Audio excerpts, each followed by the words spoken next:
ராஜா அவர்கள், தொழில்துறை மந்திரி ராஜா அவர்கள் பேசுகிறாரு, எடப்பாடி பழனிசாமி வெளிநாட்டில் போய் ஸ்பூனில் சாப்பிட்டதே பெருசாக நினைக்கிறேன்னு சொல்கிறார். ஆமாம், நான்லாம் ஸ்பூனில் சாப்பிட்டது பெருசு தான். நான் விவசாய குடும்பத்தில் பிறந்தவன், சாதாரண குடும்பத்தில் பிறந்தவன். கையில் சாப்பிட்டு தான் பழக்கம்.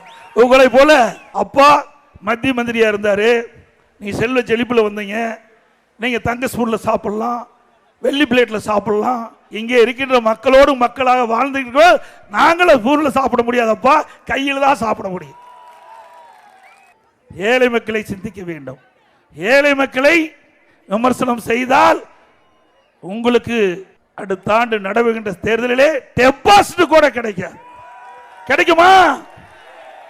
எவ்வளவு திமிர் இருந்தால் இந்த பேச்சை பேசுவோம். நாட்டில் இருக்கிறவங்க எத்தனை பேர் நம்ம ஸ்பூனில் சாப்பிட்டுட்டு இருக்கிறோம்? நம்மளாம் ஸ்பூன்லேயே சாப்பிடுறோம். ஏங்க, கையில் சாப்பிட்றதுக்கே சாப்பாடு கிடைக்காத மக்கள் தடுமாறிட்டு இருக்கிறாங்க. இதையெல்லாம் எண்ணிதான் அம்மா உணவகத்தை கொண்டாந்தாங்க. அப்படி மக்களுடைய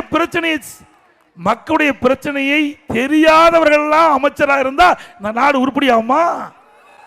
நாட்டு மக்களுடைய நிலைமை தெரியாதவர்கள்லாம் அமைச்சராக இருக்கிறாங்க.